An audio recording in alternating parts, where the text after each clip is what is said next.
جی بسم اللہ الرحمن الرحیم. جیسا کہ پہلے حسنین حیدر صاحب کا میں نے تعارف کروایا کہ یہ بھی ایک بیسیکلی یہ آرٹسٹ ہیں اور یہ بھی ان کا جو فوکس ہے وہ دنیا داری کے اوپر ہے اور یہ معاشرے کو بھی بہت اچھی طرح سمجھتے ہیں. سیاسی صورتحال پر بھی ان کی نظر ہے. تو آئیے ان سے بات کرتے ہیں کہ یہی سوال ان سے ہے کہ معاشی ترقی کے لیے گورنمنٹ آف پاکستان کو، گورنمنٹ آف پنجاب کو کیا کیا اقدامات اٹھانے چاہیے اور یہ کس طریقے سے بہتر ہو سکتی ہے؟ السلام علیکم ناظرین. پہلے تو میں شکر گزار ہوں محمد صدیق شاہین بھٹی ایڈوکیٹ صاحب کا، جنہوں نے مجھے بلایا باقاعدہ اور مجھے موقع دیا ہے کہ اپنے دل کے حالات اور اپنے شہر کے حالات آپ کے سامنے بیان کر سکوں.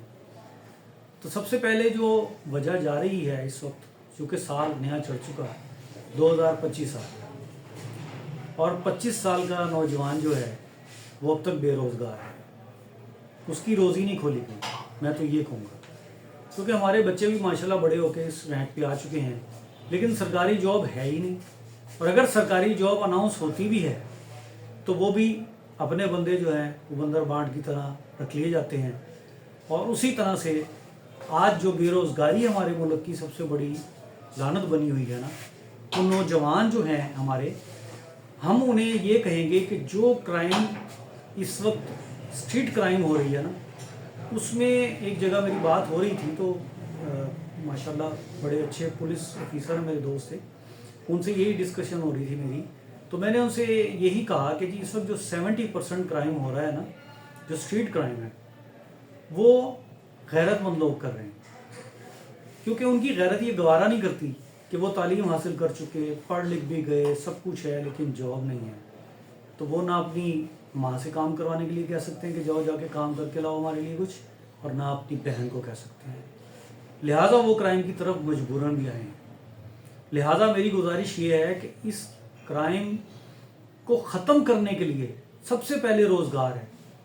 اتنا آئی ٹی میں ترقی کر چکا ہے، دنیا میں ترقی ہو چکی، پاکستان میں بھی ترقی ہو چکی، لیکن جو بیچارے آئی ٹی کے اسپیشلسٹ ہیں وہ فون پر لگے رہتے ہیں اور ان کو چکر دیا جاتا ہے کہ جی آپ ہمارے ساتھ بزنس کریں، آپ ہمارے یوں کریں، آپ یوں کما لیں گے، یوں کما لیں گے، یوں کما لیں گے. ان کا الٹا آئی ڈی لے کے ان کو جو ہے نا بلیک میل کیا جاتا ہے. ان کے سارے جتنے نمبرز ان میں فیڈ کیے گئے ہیں ان کو بھی بلیک میل کیا جاتا ہے، ان کے نام سے پیسے مانگے جاتے ہیں. یہ سرعام کرائم جو ہے نا اس طرح سے آئی ٹی کے اوپن ہو رہے ہیں.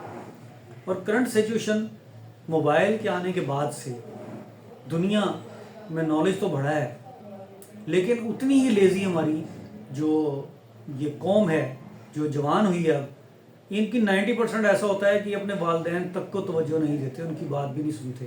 کیونکہ جب وہ موبائل پہ مگن ہوتے ہیں تو ان کا دماغ ایک نشے کی طرح موبائل کو استعمال کر رہا ہوتا ہے اور اس کا پازیٹیو وے کوئی نہیں دیکھا جاتا.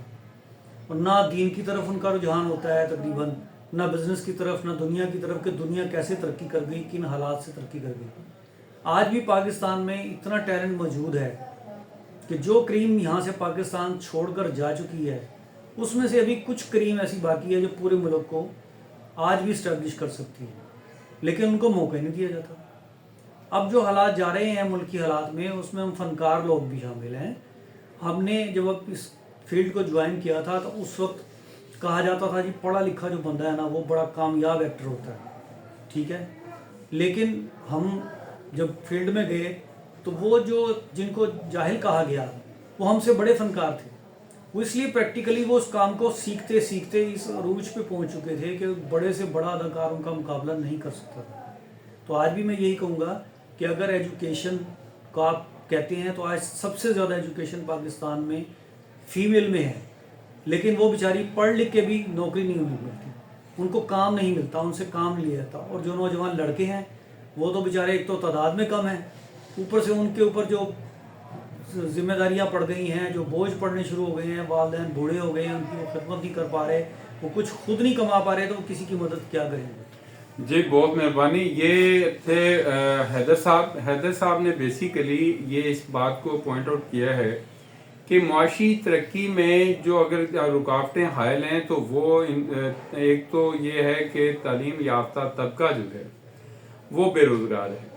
اور دوسری بات وہ یہ کر رہے ہیں کہ اگر روزگار نہ ہو تو پھر وہ جو طبقہ ہے جو پڑھا لکھا ہے وہ کرائم کی طرف اس کا رجحان ہو جاتا ہے. انہوں نے بہت اچھی بات کی کہ جو معاشی ترقی ہے وہ اسی چیز میں پنہا ہے کہ سب سے پہلے ملک کے اندر جو مطلب ایسے مواقع پیدا کیے جائیں کہ نوجوان کو اس کا حق ملے, وہ اپنی مطلب کما سکے, اپنے گھر کو چلا سکے, اپنے ماں باپ کا جو ہے وہ بازو پکڑ سکے, ان کو معاشی طور پہ مضبوط کر سکے تاکہ اس کی جو زندگی کی رونق ہے وہ دوبالا ہو جائے.